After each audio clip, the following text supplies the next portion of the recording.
Hello everyone, welcome to my channel. आज जो हमारा टॉपिक है वो है टैक्स इवेजन। टैक्स इवेजन से पहले हम अपनी वीडियोस में टैक्स प्लानिंग को कवर कर चुके हैं, इसलिए सबसे पहले उस वीडियो को भी ज़रूर देखिएगा।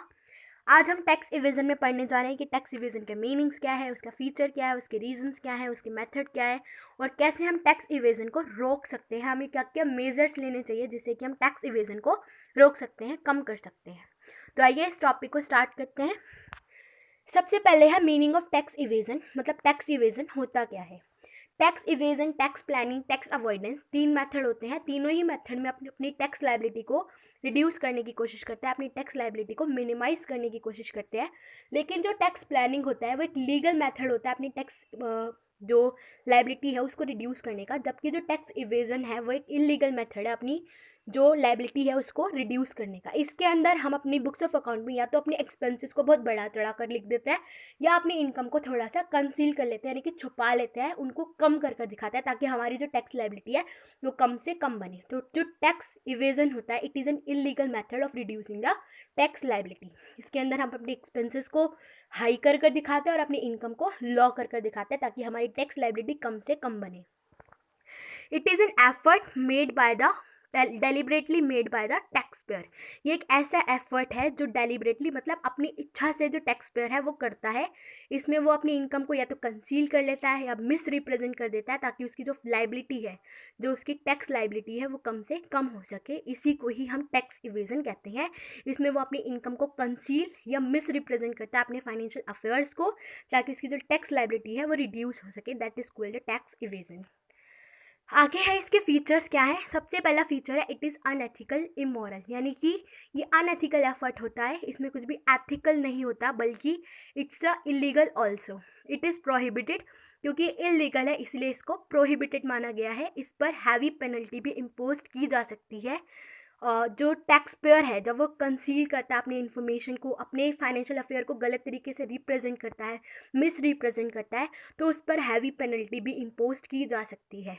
फोर्थ पॉइंट है it led to generate black money.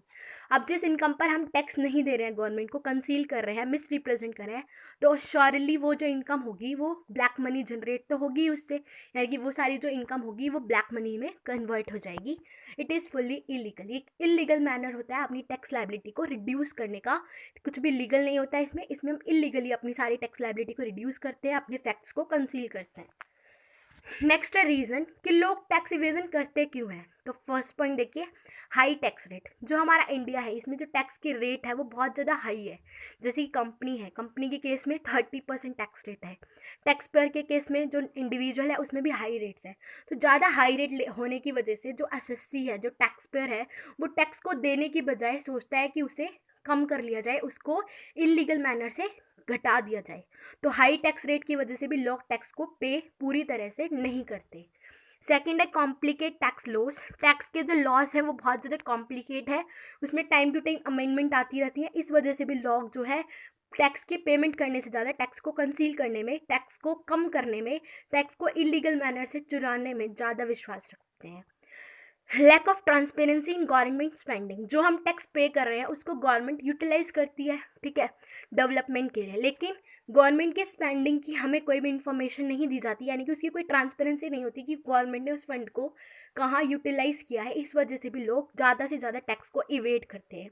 Variety of tax. हमारे इंडिया में एक टाइप का टैक्स नहीं है, बहुत टाइप के टैक्स लगते थे। अब तो जीएसटी हो गया, लेकिन पहले जैसे कि वैट है, सेंट्रल एक्साइज ड्यूटी है, कस्टम ड्यूटी है, बहुत सारे टैक्सेस लगते थे। तो वैरायटी ऑफ टैक्स होने की वजह से भी लोग टैक्स को इवेट करते थे ज़्यादा से ज़्यादा। No awareness. लोगों के बीच अवेयरनेस ही नहीं है कि अगर हम गवर्नमेंट को टैक्स देंगे तो उसका जो बेनिफिट होगा वो हमें ही मिलेगा। तो अवेयरनेस ना होने की वजह से भी लोग ज़्यादा से ज़्यादा टैक्स को इवेट करते हैं। नेक्स्ट है करप्शन एट वेरियस लेवल, यानी कि हमारा जो इंडिया है यहाँ पे जो करप्शन है वो बहुत हाई लेवल का है। तो लोगों को लगता है कि हम टैक्स पे तो करेंगे लेकिन वो आगे गवर्नमेंट तक पहुँचेगा ही नहीं, या फिर उसका जो यूटिलाइजेशन होगा वो हमारी ग्रोथ के लिए, हमारे डेवलपमेंट के लिए नहीं होगा, बल्कि वो सारा जो पैसा है वो करप्शन में ही चला जाएगा। इस रीज़न की वजह से भी लोग जो है उस टैक्स को इवेट करने की कोशिश करते हैं। नेक्स्ट है मेथड ऑफ टैक्स इवेजन, कि किस मेथड के थ्रू हम टैक्स को इवेट कर सकते हैं। तो बेसिकली तो दो ही मेथड हो सकते हैं, या तो हम अपनी इनकम को कम करके दिखाएं या हम अपने एक्सपेंसेस को बहुत ज़्यादा करके दिखाएं। तो फर्स्ट क्या है, इन्फ्लेटिंग द एक्सपेंसेस, यानी कि हम अपने एक्सपेंसेस को बहुत ही ज़्यादा करके दिखा देते हैं ताकि हमारी जो इनकम है वो कम हो जाए। इनकम कम होगी तो डेफिनेटली उस पर टैक्स भी कम बनेगा। सेकेंड पॉइंट है manipulating account to reduce income. हम अपने अकाउंट्स में कुछ मैनिपुलेशन कर देते हैं, कुछ इधर उधर कर देते हैं अमाउंट को, ताकि हमारी जो इनकम है वो कम से कम हो सके। कुछ बेनामी ट्रांजेक्शन कर सकते हैं। कभी कभी हम अपनी इनकम को अपनी रियल वैल्यू पे नहीं दिखाते बल्कि उसको कम कर देते हैं, डिफ्लेट कर देते हैं, कम कर देते हैं। तो उस वजह से भी जो हमारी टैक्स लायबिलिटी है वो रिड्यूस हो जाती है। जब हमारी इनकम ही कम होगी तो उस पर लगने वाला टैक्स भी कम होगा। वायलेटिंग रूल्स एंड लॉस, कि टैक्स इवेजन का मेथड होता है कि जब हम रूल्स और लॉस को अगर हम फॉलो ही नहीं करेंगे तो डेफिनेटली हम टैक्स इवेट कर सकते हैं।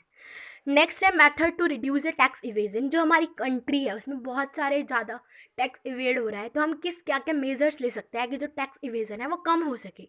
फर्स्ट है रिडक्शन इन टैक्स रेट। अभी हमने ऊपर बताया कि टैक्स रेट ज़्यादा होने की वजह से लोग टैक्स को ज़्यादा इवेट करते हैं। तो अगर टैक्स रेट कम होगी तो डेफिनेटली लोग कम टैक्स इवेट करेंगे, कम टैक्स को वो पे कर सकते हैं। ज़्यादा टैक्स होने की वजह से लोग टैक्स को पे नहीं करते, टैक्स की रेट हाई होने की वजह से, कि उनके पास क्या बचेगा। लेकिन अगर टैक्स की रेट थोड़ी कम कर दी जाए तो सभी लोग टैक्स पे कर सकते हैं। सेकेंड है इंक्रीज अवेयरनेस। हमें लोगों के बीच अवेयरनेस को इंक्रीज करना चाहिए कि जो टैक्स वो पे कर रहे हैं उनका जो बेनिफिट होगा वो डेफिनेटली बाद में उन्हें ही मिलेगा। यानी कि हमारे देश की डेवलपमेंट के लिए, हमारे लोगों की डेवलपमेंट के लिए ही गवर्नमेंट उसको यूटिलाइज करेगी। करप्शन फ्री एनवायरनमेंट, जैसे कि हमने ऊपर बताया कि हमारी जो कंट्री है उसमें बहुत ज़्यादा करप्शन है। करप्शन की वजह से लोगों को लगता है कि उनका जो पैसा है जो एज अ टैक्स की फॉर्म में देंगे वो सही जगह यूटिलाइज ही नहीं होगा। वो करप्शन की वजह से पैसे को उसका यूटिलाइजेशन नहीं होगा, इस वजह से लोग टैक्स का इवेट करते हैं। लेकिन अगर हमारा एनवायरनमेंट करप्शन फ्री होगा, उस पैसे का सही यूटिलाइजेशन होगा, तो डेफिनेटली जो लोग होंगे वो टैक्स को पे करेंगे। सिंप्लीफाइड टैक्स स्ट्रक्चर, हमें पता है कि हमारे इंडिया में जो टैक्स स्ट्रक्चर है, टैक्स के लॉज हैं वो बहुत ज़्यादा कॉम्प्लिकेट हैं, जिसकी वजह से लोग उनसे बचने के लिए ज़्यादा से ज़्यादा टैक्स को इवेट करते हैं। लेकिन अगर हम अपना टैक्स स्ट्रक्चर में थोड़ा सा सिंप्लीफिकेशन कर देंगे, उसको सिंप्लीफाई कर देंगे, तो डेफिनेटली लोग जो है वो ज़्यादा टैक्स दे सकेंगे और टैक्स इवेजन कम हो सकेगा। Transparency in government spending. अब हमें नहीं पता कि गवर्नमेंट जो हम टैक्स दे रहे हैं उसका यूटिलाइजेशन कहाँ कर रही है, लेकिन अगर गवर्नमेंट की स्पेंडिंग में एक ट्रांसपेरेंसी होगी कि गवर्नमेंट ने उस फंड को इधर यूटिलाइज़ किया, इस वे में यूटिलाइज़ किया, तो डेफिनेटली जो टैक्स इवेजन होगा वो कम होगा। तो this is all about the tax evasion. Thank you so much. अगर आपको वीडियो अच्छी लगी हो तो वीडियो को लाइक, शेयर एंड चैनल को सब्सक्राइब ज़रूर कीजिएगा। Thank you so much.